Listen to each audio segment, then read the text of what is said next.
మన మిత్రులందరికీ good evening. అందరూ కూడా చక్కగా న్యూ ఇయర్ సెలబ్రేట్ చేసుకున్నారని చెప్పేసి భావిస్తున్నాను.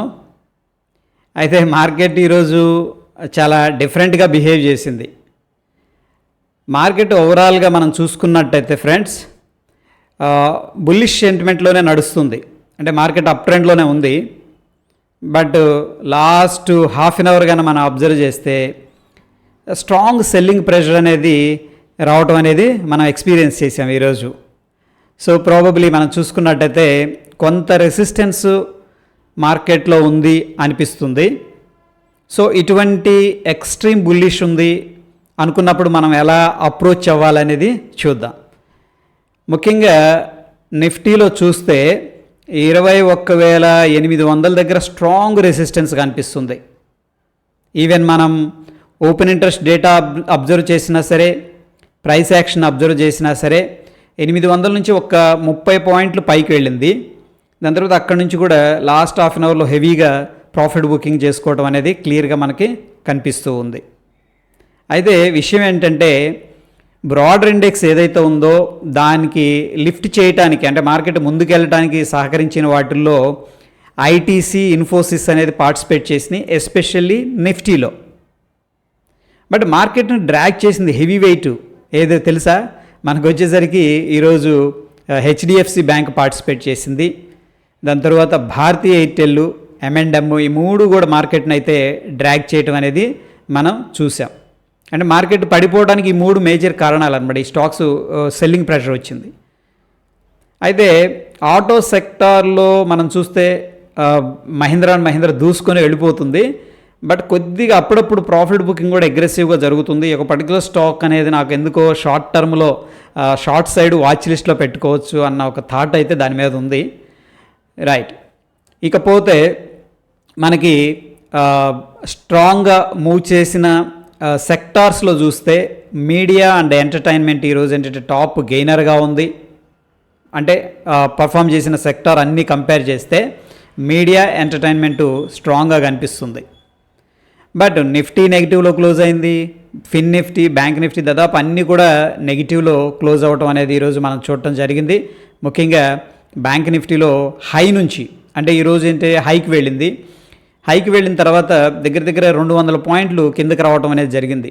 సో చాలామంది మార్నింగ్ నుంచి కూడా మార్కెట్ అప్ ట్రెండ్లో ఉంది అన్న ఉద్దేశంతో కాల్స్ బై చేసి ఉండొచ్చు, అండ్ ఫ్యూచర్స్ బై చేసి ఉండొచ్చు, కొంతమంది పుట్స్ షార్ట్ చేసి ఉండొచ్చు.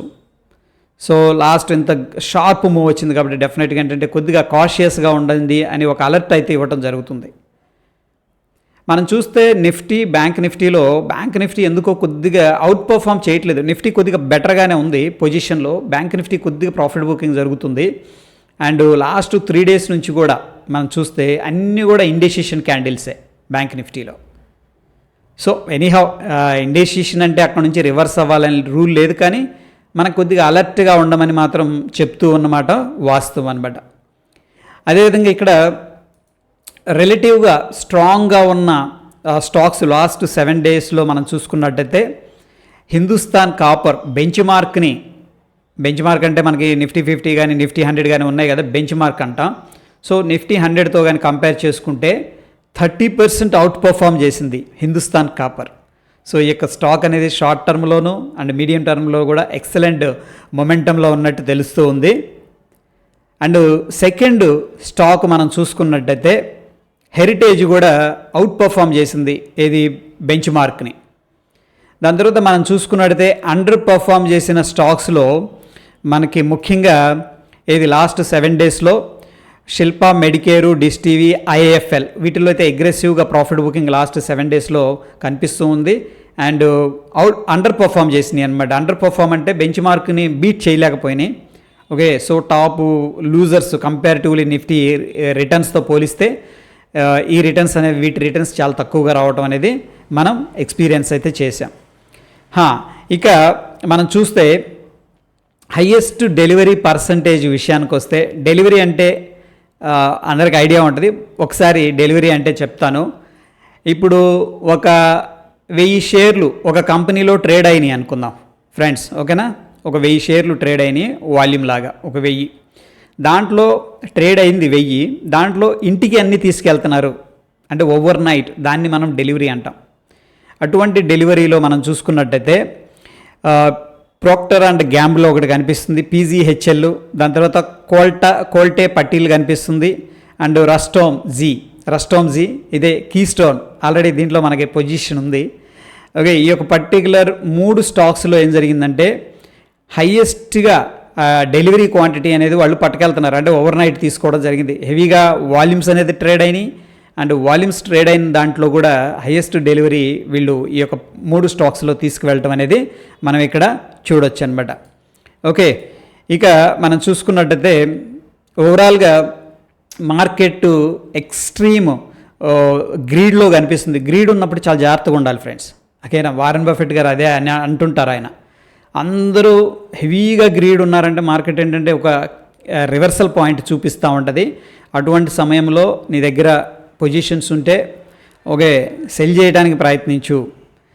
అండ్ ఎక్స్ట్రీమ్ ఫియర్ ఉందనుకోండి, అంటే మార్కెట్ మనకి 2019లో పడిపోయింది కదా, అంటే ఎక్స్ట్రీమ్ ఫియర్కి వెళ్ళిపోయింది market condition.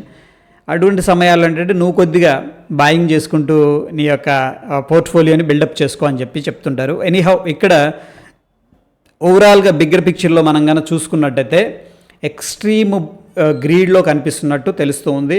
And price action కూడా మనకేం చెప్తుందంటే కొద్దిగా జాగ్రత్తగా ఉండాలి అని చెప్తుంది అనమాట. సో ఇండెసిషన్ క్యాండిల్ ఫార్మేషన్ జరుగుతుంది అంటే మార్కెట్లో ఏంటంటే ఎయిదర్ సైడ్ అప్ సైడ్ కానీ డౌన్ సైడ్ కానీ స్ట్రాంగ్ మూవ్ అనేది రావచ్చు. ఏది కన్సోల్డేషన్ జరిగి 2-3 రోజులు 4-5 రోజులు కన్సోల్డేషన్ తీసుకున్న తర్వాత ఎయిదర్ అప్ సైడ్ వెళ్ళొచ్చు, లేకపోతే డౌన్ సైడ్ వెళ్ళొచ్చు. బట్ మనకి డౌన్ సైడ్ పాసిబిలిటీ కూడా కనిపిస్తూ ఉంది. ప్రాఫిట్ బుకింగ్ అయితే అగ్రెసివ్ కూడా చేసుకునే అవకాశం ఉంది. ఇక బ్యాంక్ నిఫ్టీలో మనం ఇంపార్టెంట్ అబ్జర్వేషన్ ఎక్కడ చేయాల్సి వస్తుందంటే రఫ్గా చెప్పాలి అంటే 48,000 లెవెల్ అనమాట. ఎందుకు 48,000 అంటే ఆ లెవెల్ దగ్గర చాలామంది సపోర్ట్ ఉంటుందన్న ఉద్దేశంతో పుట్స్ సెల్ చేసి పెట్టారనమాట. అంటే మార్కెట్ కిందకి రాదు అన్న ఉద్దేశంతో. సో మనం ఒక ట్రెండ్ను కన్ఫామ్ చేసుకోవడానికి ప్రస్తుతం మనం వాచ్ చేయాల్సిన ఇంపార్టెంట్ లెవెల్ అంటే 48,000. అదేవిధంగా మనకి నిఫ్టీలో మనం చూస్తే దగ్గర 21,600 దగ్గర మనకి స్ట్రాంగ్ సపోర్ట్ అయితే కనిపిస్తూ ఉంది. ఒకవేళ ఆ లెవెల్స్ ఏదన్నా కన్సోల్డేషన్ తీసుకొని బ్రేక్అవుట్ జరిగితే మేబీ షార్ట్ టర్మ్లో మీడియం టర్మ్లో కొద్దిగా సెంటిమెంట్ అనేది మనకి కన్వర్ట్ అవ్వచ్చు నెగిటివ్గా. ప్రస్తుతం అయితే ఇండెసిషన్లో ఉంది, ఐదర్ బుల్లిష్గా వెళ్ళట్లేదు అండ్ బేరిష్గా కూడా వెళ్ళట్లేదు. సో అండ్ 21,800 దగ్గర హయ్యెస్ట్ కాల్స్ కూడా సెల్ చేసినట్టు మనకి డేటా అనేది సజెస్ట్ చేస్తూ ఉంది. కొద్దిగా కాషియస్గా ఉందాం ఫ్రెండ్స్. సో ఇది మనకి post market report update. And ఒకవేళ మీకు టెక్నికల్ అనాలిసిస్ నేర్చుకోవాలి అని ఉంటే మన ఛానల్లో కాంటెంట్ అనేది నేను ఎఫర్ట్స్ పెట్టి అప్లోడ్ అనేది చేశాను, ఒకసారి చూడండి. అండ్ మీ ఫ్రెండ్స్కి కూడా ఎడ్యుకేషనల్ కాంటెంట్ అనేది షేర్ చేయాలి అనుకుంటే మన ఛానల్ని డెఫినెట్గా షేర్ చేయండి. ప్రస్తుతం మనం 8,500కి దగ్గరగా వచ్చాం. సో సూన్ ఏంటంటే 10,000 బెంచ్ మార్క్ అనేది క్రాస్ చేయొచ్చు అని చెప్పేసి ఆశాభావం వ్యక్తం చేస్తున్నాను. ఓకే, ప్రస్తుతం అది ఫ్రెండ్స్, మరొక ఎపిసోడ్లో మళ్ళీ కలుసుకుందాం. Signing off. Thank you.